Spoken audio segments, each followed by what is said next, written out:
नमस्कार दोस्तों, कैसे हैं आप लोग। आई होप सब मजे में होंगे। मेरा नाम है सुनील कुमार और आप देख रहे हैं आपके अपने ऑलराउंडर भाई यूट्यूब चैनल को। दोस्तों, आज की वीडियो के अंदर हम कंटिन्यू करने वाले हैं अपने 300 गज के फ्लोर प्लान और फ्रंट एलिवेशन को। तो टाइम ना वेस्ट करते हुए चलिए दोस्तों शुरू करते हैं और ओपन करते हैं 3D Max 2017। दोस्तों, अभी तक 300 गज के फ्लोर प्लान में हम इतना एरिया क्रिएट कर चुके हैं। अगर आपने अभी तक इन पार्ट्स को नहीं देखा है तो इन तीनों पार्ट्स के लिंक आपको वीडियो के डिस्क्रिप्शन में मिल जाएंगे। आप वहां जाके प्रीवियस इस सीरीज की वीडियोस को देख सकते हो। तो आज फोर्थ पार्ट हम बनाने जा रहे हैं जिसके अंदर हम थोड़ी सी और करेक्शन करेंगे। देन इसके अलावा यहाँ पे स्टेयर्स, फॉल सीलिंग और जहां जहां पर हम शेल्फ और अलमीरा क्रिएट करने वाले हैं उन सब के एरिया को रिजर्व करेंगे। तो सबसे पहला काम इसके अंदर क्या हमें अपडेट करना है, यहाँ पर जो 2 फीट का एरिया हमें एक्सपेंडेड मिल रहा था जो कि हमारे ही प्लॉट के अंदर है, इसको हम पूरा कवर करेंगे। इसके लिए मैं सबसे पहले विंडो क्रॉसिंग के अंदर चले जाता हूँ और लेफ्ट व्यू से मैं ड्रैग करके अपने इस कमरे तक का सिलेक्शन ले लेता हूँ। अभी प्रोस्पेक्टिव व्यू में दिखाता हूँ F4 प्रेस करके कि मैंने कितना एरिया सेलेक्ट करा है। यहाँ पर अभी आपको शो कर रहा होगा कि जो टॉप पर हमारे 2 कमरे थे उन कमरों का मैं एरिया एक्सपेंड करने वाला हूँ। तो इन सबको सिलेक्ट करने के बाद W से मूव टूल लिया मैंने और S से स्नैप ऑन करके मूव टूल का यूज करके इस कॉर्नर पे प्लेस कर दिया। तो सारी चीजें मूव हो चुकी हैं। सिर्फ कौन कौन सी चीजें आपकी मूव नहीं होगी, एक तो हमारा जो नीचे का बेस है, ये बेस अभी 2 फीट छोटा है तो इसका साइज एक्सपेंड करना पड़ेगा। देन यहाँ पे जो प्राइमरी बेस हमने क्रिएट करा था जिस पर हमारा ये फ्लैट क्रिएट हुआ है, उस बेस का भी 2 फीट हमें एक्सपेंड करना है। तो यहाँ पे हमारा स्पेस क्रिएट हो चुका है। 2 फीट की वॉल हम यहाँ पे एक्सपेंड कर सकते हैं और लेकिन नहीं, हम इस रूम के अंदर सिर्फ 1 फीट का एरिया एक्सपेंड करेंगे और 1 फीट का एरिया एक्सपेंड होगा इस वॉल में, यानी कि हमारे हॉल में। तो वॉल को सिलेक्ट करते हैं और मॉडिफाई के अंदर जाते हैं। 10 फीट की जगह पर यहाँ पे मैंने लेंथ कर दी 11 फीट और स्नैप की हेल्प से थोड़ा सा मैं इसे रोटेट कर देता हूँ व्यू को और स्नैप की हेल्प से वायर फ्रेम में मैं इसे सही लोकेशन पर यानी कि कॉलम के साथ प्लेस कर देता हूँ। अब इसके अंदर F3 और F4 का ऑप्शन आपको अपनी रिक्वायरमेंट के अकॉर्डिंग करना होता है कि कहाँ पे आपको ऑब्जेक्ट में फेसेस के साथ साथ एजेस भी देखने हैं और कहाँ पर आपको रिक्वायरमेंट पड़ रही है वायर फ्रेम में देखने के लिए। तो यहाँ पे 11 फीट की मैंने ये वॉल सेट कर दी है। ऐसी ही सेम वॉल यहाँ पे भी 11 फीट की हमें चाहिए होगी। तो लेंथ को मैं कर देता हूँ 11 फीट और इसमें भी वायर फ्रेम में जाकर हम वॉल के सही पार्ट को सिलेक्ट करके तब मूव करेंगे और कॉलम के साथ प्लेस कर देंगे। आप अपने व्यू के एंगल को चेंज भी कर सकते हो अपनी रिक्वायरमेंट के अकॉर्डिंग, क्योंकि अब काफी सारे सेगमेंट हो चुके हैं तो आपको हो सकता है कि कंफ्यूजन हो ऑब्जेक्ट को सिलेक्ट करने में या मूव करने में। वायर फ्रेम के अंदर इस वॉल को मैंने इजिली सिलेक्ट कर लिया क्योंकि पीछे कोई भी वायर फ्रेम हमारा शो नहीं कर रहा था। तो विजुअल आपका क्लियर होना चाहिए ऑब्जेक्ट को अच्छे से सिलेक्ट करने के लिए। अब यहाँ पे मैं विंडो क्रॉसिंग का ऑप्शन यूज कर रहा हूँ। इससे हेल्प ये होती है कि जब हम ड्रैग करते हैं जितना एरिया आपके रीजन के अंदर शो कर रहा है सिर्फ उतने ऑब्जेक्ट ही आपके सिलेक्ट होंगे। तो ये हमने ड्रैग करा, वॉल के साथ साथ जो डोर थे वो हमारे सिलेक्ट हुए और इसको कॉलम समेत मैंने अंदर मूव कर दिया। देन इसके बाद जो हमारी नेक्स्ट वॉल है इसका भी साइज 10 फीट था, इसे मैंने 11 फीट की लेंथ कर दी और स्नैप की हेल्प से परफेक्टली सेट कर दिया। तो 1 mm का भी यहाँ पे आपको डिफरेंस नहीं मिलेगा क्योंकि बाहर जो मैंने एरिया का स्पेस छोड़ा था वो 2 फीट का ही छोड़ा था जो कि अब हम कवर कर चुके हैं। ऐसे ही सेम इस वॉल को भी मैं कर देता हूँ 11 फीट। देन इसके बाद स्नैप। तो हमारी दोनों साइड की वॉल अब परफेक्टली सेट हो चुकी है। नेक्स्ट नीचे का जो बेस है इसे भी हम करेक्ट कर देते हैं। इस बेस को सिलेक्ट करा और यहाँ पे लेंथ जो 37.5 है इसे मैं कर देता हूँ 2 फीट ज्यादा करके 39.5 और स्नैप की हेल्प से प्लेस कर दिया सही पोजीशन पे। तो यहाँ पे आपको अब परफेक्ट पोजीशन मिल रही है। देन ऐसे ही जो नीचे का हमारा मेन बेस है उसकी लेंथ 69 है जिसे मैं कर देता हूँ 71 और स्नैप की हेल्प से इसे भी प्लेस कर दिया सही पोजीशन पे। तो अब बिल्कुल भी विजुअली हमें पता नहीं चल रहा है कि हमने 2 फीट का एरिया यहाँ पे एक्सपेंड करा था, क्योंकि फिनिशिंग अब पहले जैसी प्रॉपर आ चुकी है। डिफरेंस सिर्फ क्या आ रहा है कि जो हमने स्क्रिप्टिंग क्रिएट करी थी लाइन टूल से, उसको हमें थोड़ा सा मॉडिफाई करना पड़ेगा। तो लाइन टूल को मॉडिफाई करना बहुत आसान है। सिर्फ आपको लाइन के वर्टेक्स ऑप्शन में जाना है, जिसके थ्रू आप इनके सभी वर्टेक्स को सिलेक्ट कर पाओगे। तो एक एक करके इनके जितने भी पार्ट है उसको हम क्लियर करेंगे। सबसे पहले जिस ऑब्जेक्ट को मैंने सिलेक्ट करा हुआ था उसके वर्टेक्स ऑन हो चुके हैं। वायर फ्रेम के अंदर जाकर मैं ड्रैग करूंगा और जितने एरिया का मैंने सिलेक्शन बनाना था सिर्फ उसी एरिया में मैंने ड्रैग करा था। जूम करके सिर्फ मुझे सही एंकर पॉइंट को सही पोजीशन पे प्लेस करना है। देन इसके बाद यहाँ पे भी 1 फीट हमारा एक्सपेंड हुआ था। ड्रैग करके दोबारा इतने एरिया को मैंने सिलेक्ट कर लिया और दोबारा से कॉर्नर पे प्लेस कर दिया। तो आपको सिर्फ वायर फ्रेम्स को समझना है कि आपकी रिक्वायरमेंट के अकॉर्डिंग सही सेगमेंट, सही वर्टेक्स कौन सा है स्नैप करने के लिए। तो एक लाइन को तो मैंने क्लियर कर दिया है। टोटल यहाँ पे 4 लाइनों का इस्तेमाल करा था हमने वर्टेक्स को परफेक्ट पोजीशन पे सेट करने के लिए। तो सेकंड वर्टेक्स हमारा ये रहा। दोबारा से चले जाते हैं वर्टेक्स के अंदर, ड्रैग करके सिलेक्ट करा, देन एक सही व्यू लेकर दोबारा से स्नैपिंग पॉइंट को सही पोजीशन पे रख देंगे। अब ऐसे ही नेक्स्ट इस रूम के अंदर भी एक जो स्क्रिप्टिंग है वो हमने मूव करनी है। तो वर्टेक्स ऑफ करके अगली लाइन हम सिलेक्ट करेंगे और दोबारा से वर्टेक्स ऑन कर देंगे। देन सिलेक्ट करके वायर फ्रेम में मैं इसे भी मूव कर देता हूँ। अब इसमें आगे भी जो स्क्रिप्टिंग है उसको भी करेक्ट करना है। देन इस रूम के कॉर्नर में भी सही पोजीशन अब हमने दे दी है। यहाँ पे थोड़ी सी स्क्रिप्टिंग हमारी गलत हुई है, इसको हम करेक्ट कर देते हैं ड्रैग करके। बट पहले एक वर्टेक्स जब हम ऑफ करेंगे तो दूसरी लाइन को सिलेक्ट कर पाएंगे। अब इसका वर्टेक्स ऑन करा, देन सिलेक्शन बना के कॉर्नर पे प्लेस कर दिया। लेकिन अभी इस वर्टेक्स को करेक्ट करने का कोई बेनिफिट नहीं है, क्योंकि इस बाथरूम के स्पेस में मैं थोड़ी सी मॉडिफिकेशन करूंगा ताकि हमें इस बाथरूम के बाहर की जो फ्रंट वॉल है इसको हमें थोड़ा सा और बड़ा दिखा सके, ताकि यहाँ पे एक टीवी यूनिट भी प्लेस हो सके। तो सबसे पहले मैं क्रिएट में बॉक्स सेलेक्ट कर लूंगा और टॉप व्यू पर एरिया क्रिएट करूंगा इस बाथरूम का, कि एक्चुअल में हमने इस बाथरूम को यानी कि वॉशरूम को कितना साइज दिया हुआ है। मॉडिफाई के अंदर जाते हैं, इसमें लेंथ मिल रही है 5.5 फीट। मोस्टली 4 फीट से 5 फीट के बीच में अगर आप एक वॉशरूम की लेंथ दे दोगे तो इनफ होता है। अगर आप बाथटब लगा रहे हो तब आपको ज्यादा विड्थ की जरूरत पड़ती है, वरना नहीं। तो यहाँ पे अगर मैं 5 फीट कर दूंगा तो हाफ फीट मुझे और एक्सपेंड करने का स्पेस मिल जाएगा, जिसे मैंने मूव कर दिया है। देन अंदर की जो वॉल्स हैं, इन वॉल्स को सिलेक्ट करके विद डोर मैं अंदर मूव कर दूंगा इस बॉक्स की पोजीशन पे। देन जो सामने वॉल दिखाई दे रही है, इस वॉल को मैं एक्सपेंड करूंगा, 7.5 कर देता हूं और स्नैप की हेल्प से सही पोजीशन पे दे दिया। तो इतना एरिया काफी है आपको एंटर होने के लिए वॉशरूम में। अब इसकी जो स्क्रिप्टिंग है उसको हम करेक्ट कर लेते हैं। सिलेक्ट करा सिर्फ इतने स्क्रिप्टिंग को और इसे कर दिया मैंने इनसाइड। ये स्क्रिप्टिंग का ऑप्शन और ये अपडेट देने का रीजन ये भी है क्योंकि आप आगे चल के अगर कोई प्रोजेक्ट बनाओगे तो उसमें क्लाइंट के अकॉर्डिंग आपको कुछ अपडेट्स भी करने पड़ जाते हैं। तो ऐसे में आपको मॉडिफिकेशन के जो ऑप्शंस है वो भी पता होने चाहिए कि आप अपने पूरे मॉडल को डिलीट करे बिना या फिर किसी भी स्ट्रक्चर को नुकसान पहुंचाए बिना आप कैसे और उसे कन्वीनियंट बना सकते हो। तो यहाँ पे जो स्क्रिप्टिंग के ऑप्शन है इसको थोड़ा सा मुझे और बेंड करना पड़ेगा, ताकि जो नेक्स्ट कट हमें एक और एक्स्ट्रा कट यहाँ पे मिल रहा है उसको कैसे मैं सेट कर सकूं। तो सबसे पहले तो जो हमारे वर्टेक्स ऑलरेडी क्रिएट हुए हुए हैं उनको उसकी सही पोजीशन पे प्लेस कर देता हूँ। देन इसके बाद राइट क्लिक करके मैं करूंगा यहाँ पे रिफाइन। रिफाइन के अंदर आपको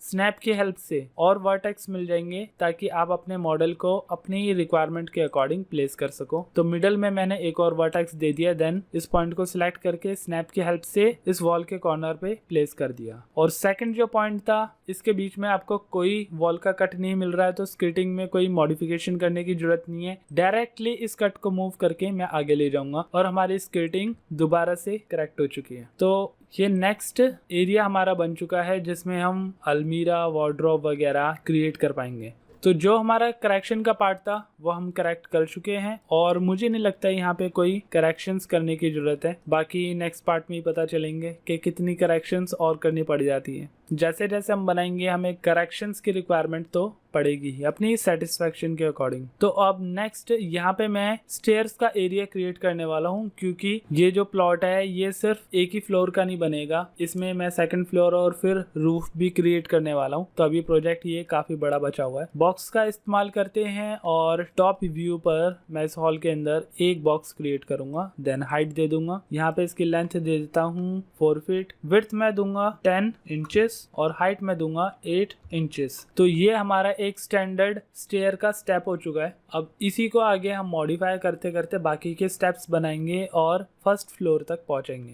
तो इसको पहले एक कॉर्नर हम दे देते हैं यहाँ पर, और इसकी जो हाइट है वो हम स्टार्ट करेंगे 4 फीट से, क्योंकि 4 फीट की हाइट पर ही है हम। अब शिफ्ट प्रेस करके स्नैप की हेल्प से एक कॉपी हम ले लेते हैं। देन इसमें मैं कॉपी ऑप्शन ही रखूंगा, क्योंकि सेकंड स्टेप को मैं थोड़ा सा मॉडिफाई करने वाला हूँ। ओके, अब इसकी जो हाइट है वो भी मैं फिलहाल 4 फीट ही रखूंगा। वैसे आप कहोगे अगर 4 फीट रखना ही था तो मैंने स्नैप करके इसे ऊपर क्यों प्लेस करा, हो जाती है कभी कभार गलती। अब नेक्स्ट इसकी जो हाइट है वो 8 की जगह हम 16 इंचेस करेंगे, यानी कि डबल हाइट हो गई। सेकंड स्टेप हमारा बन गया। और इसमें स्नैप को कन्वीनियंट बनाने के लिए हम इसकी हाइट में एक सेगमेंट की जगह 2 सेगमेंट देंगे। तो आपको दिखाई दे रहा होगा कि ये पहले वाले स्टेप के पैरेलल एक सेगमेंट क्रिएट कर रहा है। यहाँ पे मैं स्नैप टू यूज कर रहा हूँ वर्टेक्स, तो इस चीज का आपने ध्यान रखना है। मैं अभी तक जितने भी मॉडल्स क्रिएट कर रहा हूँ बेसिक ज्योमेट्री की हेल्प से, उसमें सिर्फ स्नैप टू वर्टेक्स ही यूज कर रहा हूँ। अब शिफ्ट प्रेस करके इसकी एक कॉपी ले लेता हूँ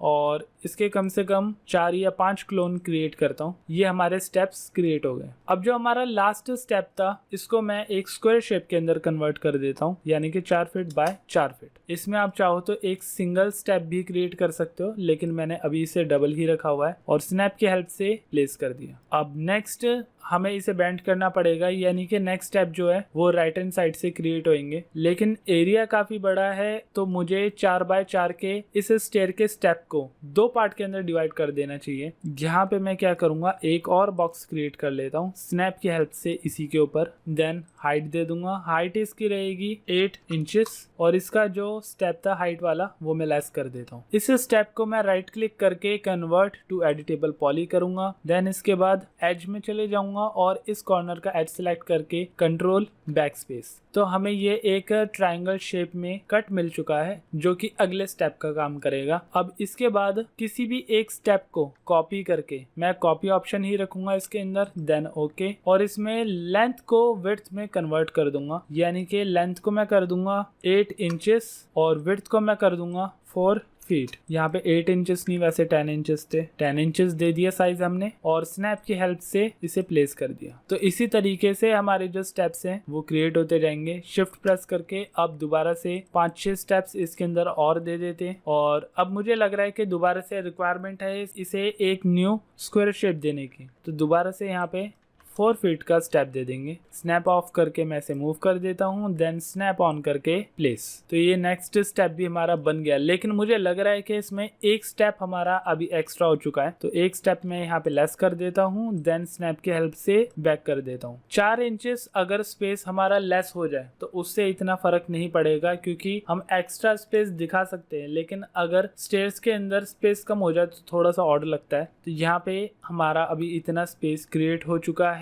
इसमें भी एक ट्रायंगल शेप हमें क्रिएट करनी होगी, तो मैं इसी की एक कॉपी ले लेता हूँ, देन ओके, और इसे हम मिरर कर लेते हैं। मिरर सही डायरेक्शन में हुआ है मेरा एक्स एक्सिस के अंदर, देन ओके, और इसके बाद स्नैप की हेल्प से मैं इसे सही पॉइंट पे रख देता हूँ। अब नेक्स्ट दोबारा से हमें और हाइट की जरूरत है, एटलीस्ट 2 स्टेप हमें और चाहिए रूफ तक पहुंचने के लिए। तो हम इसी स्टेप की एक कॉपी लेते हैं, शिफ्ट प्रेस करके और यहाँ पे प्लेस कर देते हैं, ओके। देन इसके बाद दोबारा से एक और कॉपी, देन ओके। तो अब आई थिंक एक स्टेप हमारा एक्स्ट्रा हो चुका है, लेकिन ये स्टेप ठीक है क्योंकि ऊपर जब हम बेस क्रिएट करेंगे तो इसी स्टेप की रिक्वायरमेंट होएगी उसको पैरेलल करने के लिए, फर्स्ट फ्लोर पर जाने के लिए। अब थोड़ा सा इक्वल हमें करना पड़ेगा इन पार्ट्स को, क्योंकि यहाँ पे स्क्वायर शेप के बाद सिर्फ 2 स्टेप में हम फर्स्ट फ्लोर पे पहुंच रहे हैं, लेकिन यहाँ पर आपको स्क्वायर शेप में जाने के लिए 1 2 3 4 5 स्टेप्स पर जाना पड़ रहा है। तो मैं चाहता हूँ कि इसका जो पैटर्न है वो पैरेलल हो जाए। अगर यहाँ पे 3 स्टेप्स आ रहे हैं तो दूसरी डायरेक्शन में भी 3 स्टेप्स ही शो करे। तो एक स्टेप को मैं यहाँ पे और एक्स्ट्रा एक्सपेंड कर देता हूँ, देन ओके स्नैप की हेल्प से सही पोजीशन पे रख दूंगा, और ऐसे ही जो हमारे प्रीवियस मॉडल था उसमें से एक स्टेप कम कर दूंगा और इन दोनों को सिलेक्ट करके ऊपर स्नैप कर दूंगा। अब ठीक है। तो अब थोड़ा सा पैरेलल हुआ है हमारा ये जो पैटर्न है। अब नेक्स्ट इसको सही हाइट और सही पोजीशन पे दे देते हैं। इस स्टेप्स के पूरे एरिया को हम सिलेक्ट करके ग्रुप करेंगे, लेकिन उससे पहले ये जो विंडो क्रॉसिंग का ऑप्शन है इसको हम ऑफ कर देते हैं। देन अब ड्रैग करके सिलेक्ट करेंगे सिर्फ इन स्टेयर स्टेप्स को और कर देंगे ग्रुप करने के बाद सबसे पहले तो हमें क्या करना होगा, यहाँ पर जो कॉर्नर है किसी एक कॉर्नर को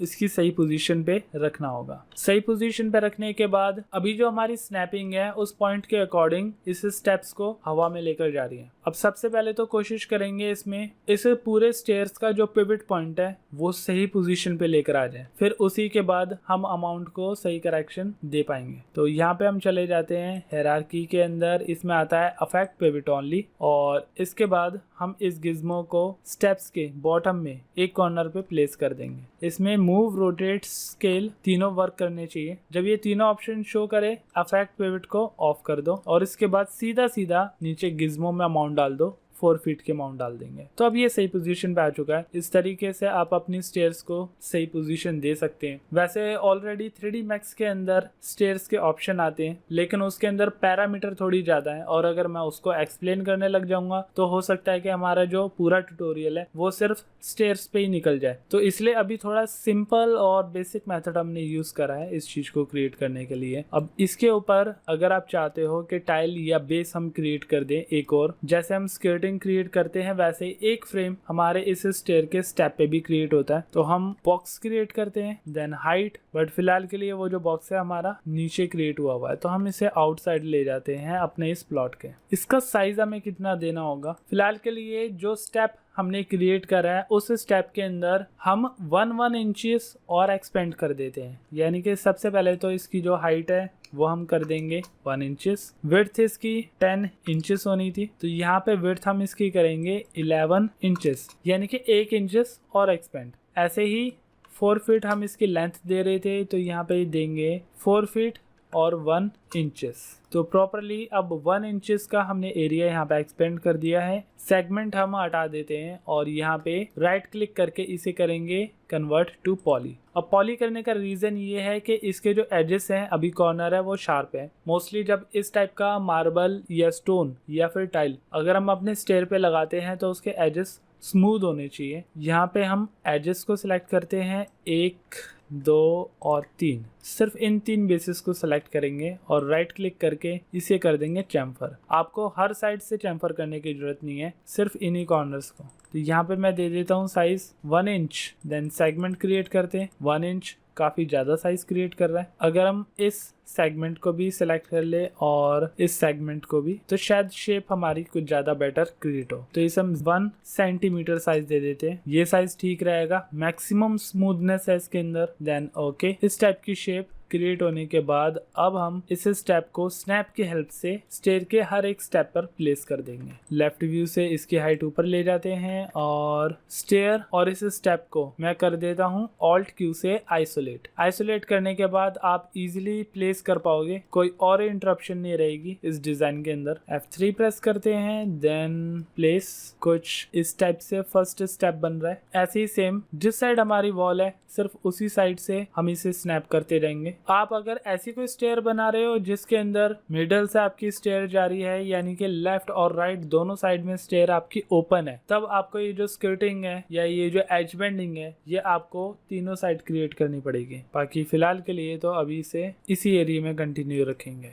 अब हमारी ये स्क्वायर शेप जो है इनके अंदर हम एज बेंडिंग बाद में क्रिएट करेंगे, बाकी के पीसेस को पहले कंप्लीट कर लेते हैं। इस डायरेक्शन में मुझे इस एज बेंडिंग को रोटेट करना पड़ेगा और सही एंगल आ जाने के बाद फिर आपको स्नैप की हेल्प से सही प्लेसमेंट करनी पड़ेगी। अब बाकी का एरिया आपका बचा है इन स्क्वायर स्टेप्स का, तो इसके लिए आपको क्या करना पड़ेगा, ये जो एज बेंडिंग यानी कि ये जो टाइल आपने क्रिएट करी है, कॉपी ले लेता हूँ मैं, इसको नीचे ले आता हूँ, देन रोटेट करता हूँ पहले 90 डिग्री। 90 डिग्री रोटेट करने के बाद मूव टूल की हेल्प से कॉर्नर पे प्लेस कर दिया। देन इसके बाद चले जाएंगे वर्टेक्स में और इसको मैं ड्रैग करके आउटसाइड ले जाऊंगा। दूसरे जो एज बेंडिंग डिजाइन हैं वो हमें हेल्प करेंगे इसकी सही पोजीशन पे सेट करने के लिए, तो कुछ इस टाइप से फ्रेम आपको शो करेगा। अब नेक्स्ट इसी बेस की एक कॉपी और हम ले लेंगे और उसे रोटेट करेंगे 90 डिग्री, देन स्नैप नीचे प्लेस कर दिया। इसके बाद बाकी इसकी कॉपीज लेते जाएंगे। आप अगर कंटिन्यूसली इस डिजाइन को लेकर जा रहे हो तो आप डायरेक्टली यहाँ पे अमाउंट भी डाल सकते हो कि आपको कितने स्टेप्स की कॉपी करनी है। ये जो शेप आपने क्रिएट करी है इसी शेप की एक कॉपी लेके उसको मॉडिफाई कर देंगे सेम इसी कॉर्निक डिजाइन के अंदर। तो दिखाता हूँ किस तरीके से करना होगा। सबसे पहले इसे हम ओपन कर लेते हैं, ट्राइंगल बेस को सिलेक्ट करा और शिफ्ट प्रेस करके इसकी एक कॉपी ऊपर ले लेंगे, देन ओके। अब इसके बाद जो वर्टेक्स है इस वर्टेक्स को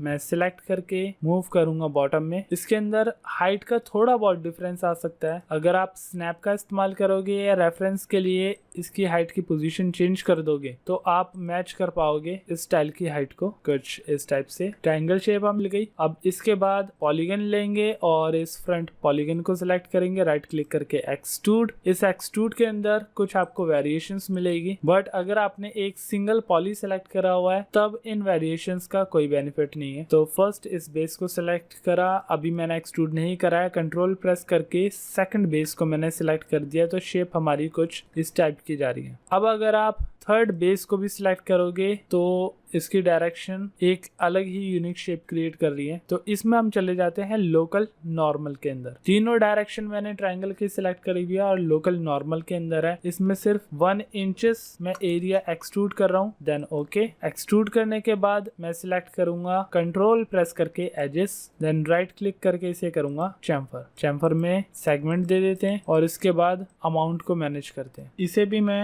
1 सेंटीमीटर कर देता हूँ, देन ओके। और ये हमारा कॉर्निक डिजाइन बन चुका है। स्नैप की हेल्प से इस ट्रायंगल को सिलेक्ट करके मैं इसे इजीली सही पोजीशन पे दे दूंगा, या फिर आप मैनुअली भी मूव कर सकते हो क्योंकि एक सिंगल टाइल के लिए इतना कुछ टफ कंपटीशन नहीं है सही पोजीशन में ऑब्जेक्ट को रखना। तो ये हमने सेट कर दिया। देन इसी तरीके से जो स्क्वायर शेप की हमारी टाइल है इसकी हम एक कॉपी ले लेते हैं और इसे 90 डिग्री रोटेट करके सही हाइट और सही पोजीशन पे प्लेस कर देते हैं। तो ये तो रही हमारी हाइट। देन लेफ्ट मूव करके या फिर टॉप व्यू से आप इसको सही पोजीशन दे पाओगे कुछ इस टाइप से। ऐसी जो हमारी ट्रायंगल शेप थी इसकी हम एक कॉपी ले लेते हैं, देन रोटेट करते हैं 90 डिग्री के अंदर और पोजीशन देते हैं दोबारा से दूसरे बेस पर, देन ये सही पोजीशन आ गई। ऐसे ही अब हाइट की सही पोजीशन देते हैं। ये हमारा बेस यहाँ पे कंप्लीट होने वाला है। तो हमारी स्टेयर्स और स्टेयर्स की एज बेंडिंग यहाँ पे प्रॉपरली क्रिएट हो चुकी है। अब इसे हम ग्रुप को क्लोज कर देते हैं, लेकिन ग्रुप को क्लोज करने के बाद जो बेस मैंने एडिशनली क्रिएट करा था वो इस ग्रुप के अंदर नहीं आएगा, तो मैं इसे अनग्रुप करके दोबारा से ग्रुप कर देता हूँ। वैसे आप ग्रुप के अंदर ऑब्जेक्ट को, एडिशनल ऑब्जेक्ट को अटैच भी कर सकते हो, लेकिन अनग्रुप करके ग्रुप करने में ऑप्शन मुझे ज्यादा आसान लगा, इसलिए मैं इसी को कंटिन्यू कर रहा हूँ। आइसोलेट यहाँ पर हम ऑफ कर देते हैं। तो ये हमारे जो स्टेयर्स का पार्ट है ये पूरा हो चुका है। अब नेक्स्ट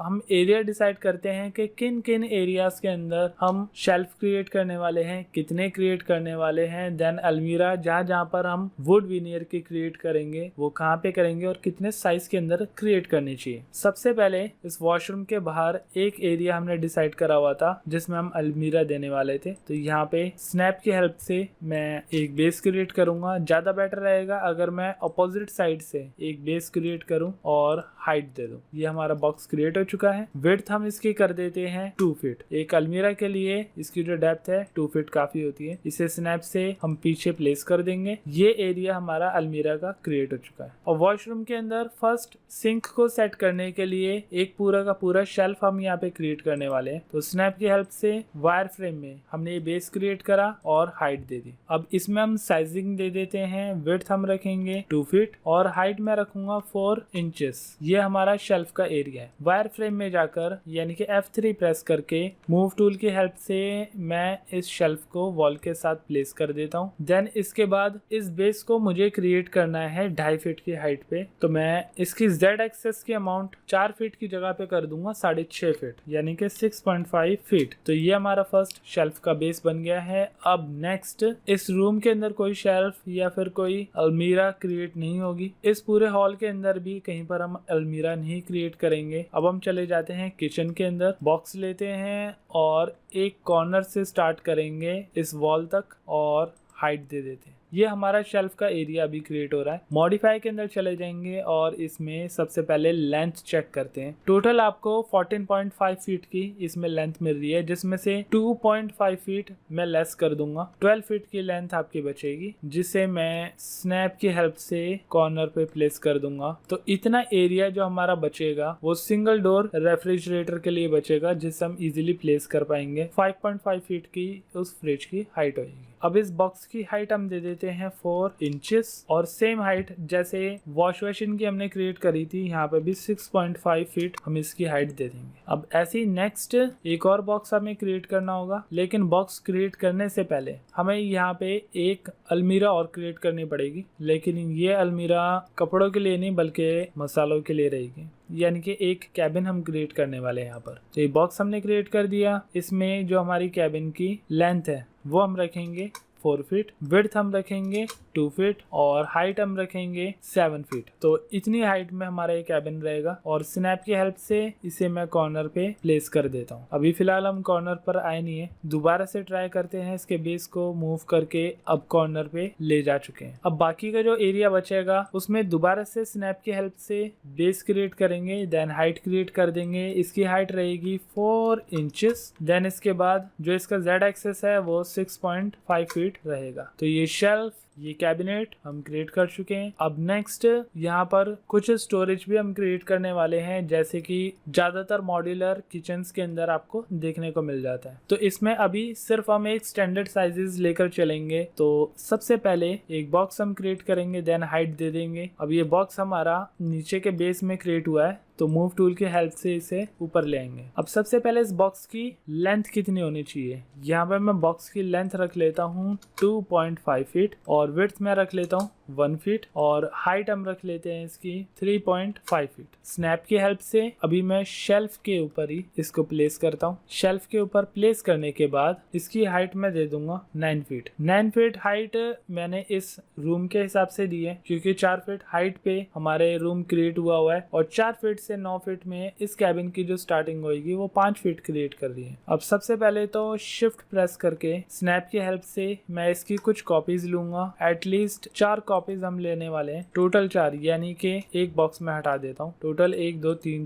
4 बॉक्सेस हमने बना लिए हैं। अगर आपके किचन की लेंथ जो है वो 10 फीट या इससे ज्यादा है तो आप इसमें 2.5 फीट के 4 बॉक्सेस लगा सकते हो। पूरा जो 10 फीट है वो आपका कवर हो जाएगा। इसी के बीच में कोई एक पार्ट लेकर उसमें आप चिमनी क्रिएट कर पाओगे। बाकी अगर मुझे लग रहा है कि यहाँ पे लेंथ कम है तो हम क्या करेंगे, एक बॉक्स की जो लेंथ है वो 2.5 फीट की जगह पे मैं कर दूंगा 3 फीट। तो 3 फीट की हेल्प से मैं टोटल 12 फीट यहाँ पे रीच कर पाऊंगा। Z एक्सेस 9 फीट, स्नैप की हेल्प से इसकी कॉपी ली और यहाँ पे टोटल 3 कॉपीज मैंने और ले ली है और ओके। तो टोटल इस शेल्फ के अकॉर्डिंग आपको दिखाई दे रहा होगा कि अब हम 12 फीट यहाँ पे रीच कर चुके हैं। तो ये सिर्फ एग्जाम्पल था आपको दिखाने के लिए कि कैसे इन ऑप्शंस को हम क्रिएट कर सकते हैं। अब नेक्स्ट ऐसे ही सेम इसके सामने भी ये कैबिन्स क्रिएट होने हैं। इसमें जो हमारी शेल्फ है उसकी लेंथ 11.25 जा रही है। तो इसके अकॉर्डिंग हमें सिर्फ 10 फीट एरिया यहाँ पे कवर करना पड़ेगा, या फिर इसी शेल्फ की एक कॉपी लेकर टॉप में मूव कर देंगे।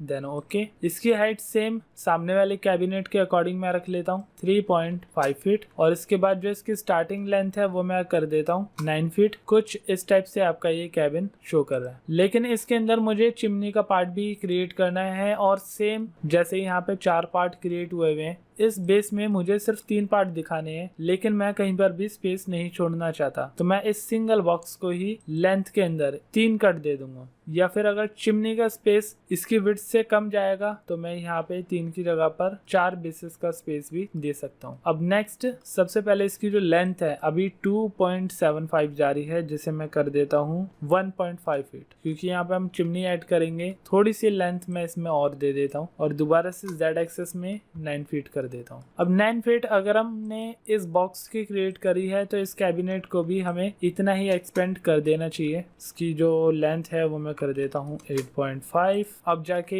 इसके जो सभी कैबिन्स है वो बराबर हो चुके हैं। अब राइट क्लिक करके कन्वर्ट टू एडिटेबल पॉली, और पॉली में करने के बाद पॉलीगन में चले जाऊंगा, ऑल्ट क्यू कर दूंगा अपने सिलेक्टेड बॉक्स को, और नीचे 1 2 3 इन 3 बेसिस को सिलेक्ट कर लें। मोस्टली आपने वो स्पेस छोड़ना है जहां पर आप चिमनी क्रिएट करना चाहते हो। बाकी 3 बॉक्सेस आप सिलेक्ट करोगे और एक्सट्रूड कर दोगे इसे 0.5 फीट, देन ओके। तो इतना एरिया आपको चिमनी के लिए मिल जाएगा। अगर हम फ्रिज भी दिखाना चाहते हैं तो बॉक्स की हेल्प से यहाँ पे हम एक बॉक्स क्रिएट करते हैं जिसकी लेंथ रहेगी 2 फीट लेंथ, विड्थ होगी 2.25, और हाइट हम रखेंगे इसकी 5.5 फीट, और टोटल 4.333, यानी कि 4 फुट 4 इंच से हमारी ये फ्रिज क्रिएट हो रही है। मतलब 4 फीट से हमारा ऑलरेडी एक बेस है, लेकिन उसके बाद 4 इंचेस की हाइट, या फिर अगर आप 4 इंचेस की हाइट नहीं 4 फीट 2 इंचेस की हाइट भी देना चाहते हो, नीचे सिर्फ 2 इंचेस का स्पेस रहेगा, तो आपका ये जो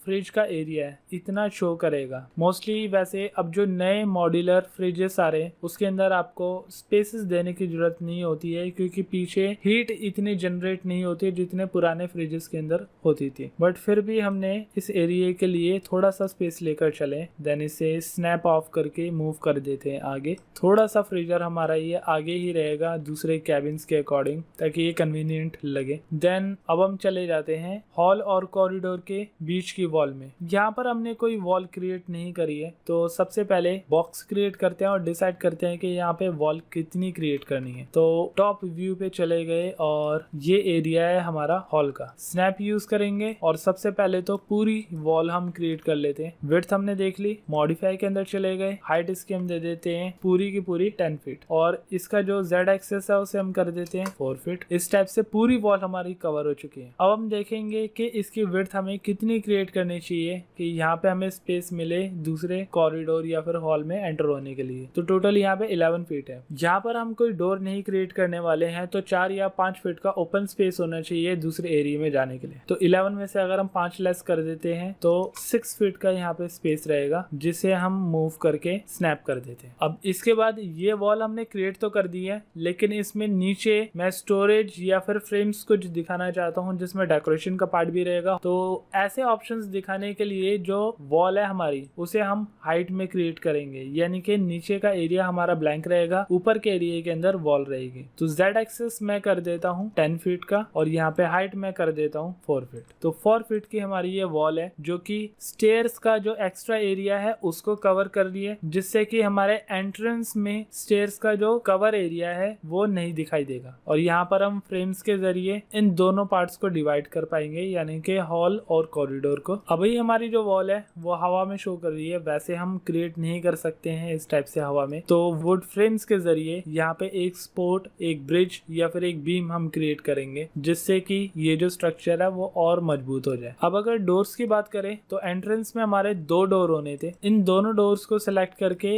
इसी की एक कॉपी मैं दूसरी साइड भी क्रिएट कर रहा हूँ, जो कि शायद हमारा पिछले पार्ट के अंदर मिस हो गया था। इसे हम कंप्लीट कर लेंगे। स्नैप की हेल्प से सही पोजीशन पे रख दिया और स्नैपिंग ऑफ करके वॉल के मिडल में भी कर दिया। अब इन डोर्स को सिलेक्ट करके इसकी जो हाइट है वो मैं रख देता हूँ जेड एक्सेस में 4 फीट और दूसरा भी जेड एक्सेस में 4 फीट। यहाँ पे भी हमारा डोर क्रिएट हो चुका है। तो जो हमारी बेसिक करेक्शंस थी वो यहाँ पर हम कर चुके हैं। अब थोड़ा सा फॉल सीलिंग का जो बेसिक पार्ट है वो हम क्रिएट कर देते हैं। फॉल सीलिंग के अंदर 2 रेंजेस आते हैं। एक तो जो कॉर्निक डिजाइन हम क्रिएट करते हैं वॉल्स के चारों साइड, और दूसरा जो फॉल सीलिंग का बीच का मिडल एरिया होता है। तो मिडल एरिया के लिए हम आगे नेक्स्ट पार्ट के अंदर प्रैक्टिस करेंगे, लेकिन अभी हम 4 साइडेड जो फ्रेम है उसको क्रिएट कर देते हैं। तो यहाँ पे सबसे पहले बेस क्रिएट करा, देन हाइट क्रिएट कर दी। हाइट हम रखेंगे यहाँ पे 4 इंचेस, और मूव टूल लेकर इसका जो 14 फीट का जेड एक्सेस है इसे मैं कर देता हूँ 13 फीट, यानी कि 1 फीट का इसमें डीप डिस्टेंस रहेगा। अब शिफ्ट क्यू से इसे मैं आइसोलेट कर लेता हूँ, राइट क्लिक करके कन्वर्ट टू एडिटेबल पॉली, और पॉलीगन को सिलेक्ट करके टॉप और बॉटम का बेस हम सिलेक्ट कर लेंगे। राइट क्लिक करके इंसर्ट, और इसमें इंसर्ट हम कर देते हैं 1.5 फीट, देन ओके। 1 से 1.5 फीट का स्पेस आपका होना चाहिए इस फ्रेम को क्रिएट करने के लिए। देन इसके बाद हम इसे कर देंगे ब्रिज। तो ये हमारा फॉल सीलिंग का जो एक बेसिक स्ट्रक्चर है वो क्रिएट हो चुका है, जिस पर हम LED lights, scope lights create कर पाएंगे। अब ऐसे ही सेम किचन के लिए भी एक डिजाइन हमने क्रिएट करना है। इसमें चारों साइड एलईडीज तो हम नहीं दे सकते हैं, क्योंकि मोस्टली जो लाइट है वो ये कैबिनेट कवर कर देगी। तो इसलिए मिडल में ही एक स्क्वायर लाइट हम क्रिएट करेंगे। ये रेक्टेंगल हमने क्रिएट करा, देन हाइट दे दी। इसका साइज मैं देने वाला हूँ 9 बाय 3.5, जो कि ऑलमोस्ट ये साइज क्रिएट कर रहा था। 4 इंचेस मैंने इसको डेप्थ दे दी है। अब इसके बाद जेड एक्सेस में मैं इसकी पोजीशन सेम 13 फीट दे देता हूँ। तो कुछ इस टाइप की पोजीशन आपको शो करेगी किचन के अंदर। अब इसे भी ऑल्ट क्यू से आइसोलेट कर लेता हूँ, देन राइट क्लिक करके कन्वर्ट टू एडिटेबल पॉली। इसमें कॉप लाइट के अलावा एलईडी एक बेस मुझे बीच में भी क्रिएट करना है। राइट क्लिक करके मैं इसे इंसर्ट करता हूँ 1 फीट तक या फिर 0.5 हाफ फीट तक। इसके बाद दोबारा से इसे इंसर्ट करूंगा। इस बार साइज रखूंगा सिर्फ 1.5 इंचेस का। ओके, तो F4 से आपको दिखाई देगा कुछ इस टाइप का ये फ्रेम क्रिएट हुआ है। अब मैं शिफ्ट की हेल्प से लूप कर लूंगा इसके पॉलीगन्स को। लूप कैसे करा है मैं आपको दिखाता हूँ। सबसे पहले एक पॉलीगन आपने सेलेक्ट करना है, शिफ्ट प्रेस करना है, देन सेकंड पॉलीगन पे क्लिक कर देना है। तो ये पॉलीगन जहां तक कंटिन्यूसली चल रहे हैं उस लाइट को लूप कर लेंगे, यानी कि उस पॉलीगन को लूप कर लेंगे। अब इसे राइट क्लिक करके मैं एक्सट्रूड करता हूँ -0.5 इंचेस, देन ओके। तो ये जो हमारा कट क्रिएट हुआ है अभी इसके अंदर मैं एलईडी प्लेस करने वाला हूँ, अभी नहीं, जब हम लाइट्स क्रिएट करेंगे। अब नेक्स्ट ऐसे ही नेक्स्ट लाइट मैं यहाँ पे क्रिएट कर लेता हूँ। बॉक्स की हेल्प से स्नैप यूज करूंगा, और जो हमारा स्टार्टिंग का डोर है इस डोर से लेकर इस पूरे हॉल को मैं कवर कर लूंगा। देन हाइट, इसकी भी जो जेड एक्सेस की पोजीशन है वो मैं रखूंगा 13 फीट, और मॉडिफाई के अंदर जाकर इसकी हाइट में कर देता हूँ 4 इंचेस। देन ऑल्ट क्यू से आइसोलेट कर लेंगे इसको भी, राइट क्लिक करके convert to editable poly, polygon select करके टॉप और बॉटम, राइट क्लिक करके इंसर्ट 1.5 फीट। इसमें कोई यूनिक डिजाइन नहीं, सिंपल ही हम स्ट्रक्चर रखेंगे, देन ब्रिज कर देंगे। तो ये हमारा फॉल सीलिंग का बेसिक स्ट्रक्चर बन गया। अभी मिडल का पार्ट इसमें भी काफी अच्छा क्रिएट होना है, जो कि आगे हम क्रिएट करेंगे। नेक्स्ट इस बेस को भी हम क्रिएट कर लेते हैं फॉल सीलिंग के अंदर ही, दोनों रूम्स को। तो स्नैप ऑन करके बेस क्रिएट करा, देन हाइट सेम इसको भी क्रिएट कर लेते हैं, वरना बार बार स्नैप यूज करना पड़ेगा। एक एक करके इनकी जो पोजीशन है वो मैं 13 फीट कर देता हूँ। ऐसे ही इस बॉक्स को भी 13 फीट। इसके बाद मॉडिफाई में जाके इसकी जो हाइट है वो मैं कर देता हूँ 4 इंचेस, देन सेकंड बॉक्स की भी 4 इंचेस। अब दोनों को सिलेक्ट करके कंट्रोल की हेल्प से मैं ऑल्ट क्यू कर देता हूँ, तो दोनों हमारे आइसोलेट हो चुके हैं। दोनों को एक साथ सिलेक्ट करके कन्वर्ट टू एडिटेबल पॉली कर लूंगा, लेकिन तब भी हमारे ये ऑब्जेक्ट अलग अलग ही रहेंगे, यानी कि एक बारी में आप एक ही ऑब्जेक्ट पे पॉलीगन का इस्तेमाल कर पाओगे। राइट क्लिक करके इसे हम इंसर्ट कर लेते हैं 1.5 फीट, देन ब्रिज। ऐसी सेम सेकंड ऑब्जेक्ट को सिलेक्ट करा, दोबारा से पॉलीगन ऑन करा, टॉप और बॉटम के पॉलीगन को सिलेक्ट करा, देन राइट क्लिक करके इंसर्ट 1.5 फीट, देन इसके बाद दोबारा से ब्रिज और पॉलीगन ऑफ। आइसोलेट ऑफ करते हैं। कुछ इस टाइप से हमारी सारी एलईडीज की जो प्लेसमेंट है वो यहाँ पे क्रिएट हो जाएगी। किसी की भी हाइट हमने कम या ज्यादा नहीं रखी है, सबकी हाइट 13 फीट पर ही चलती रहेगी। तो अभी के लिए दोस्तों सिर्फ इतना ही, बाकी के जो ऑप्शन है वो हम नेक्स्ट पार्ट के अंदर दोबारा से कंटिन्यू करेंगे। सो आई होप दोस्तों आपको मेरी ये वीडियो पसंद आई होगी। अगर पसंद आई तो इस वीडियो को लाइक, शेयर एंड कमेंट जरूर करिए, और अगर आपने अभी तक मेरा चैनल सब्सक्राइब नहीं करा है तो सब्सक्राइब करें और प्रेस करें साथ में बने बेल आइकन को, ताकि टाइम टू टाइम होने वाला अपडेट आपके पास पहुंचे सबसे पहले। और दोस्तों अगर आपको मेरे इन मॉडल्स के अंदर कोई भी दिक्कत आती है तो आप कमेंट करके उन प्रॉब्लम्स को मुझसे शेयर कर सकते हो। मैं कोशिश करूंगा अपने लेवल पर उसको सॉल्व करने की। तो मिलता है दोस्तों अगले वीडियो में, तब तक के लिए नमस्कार।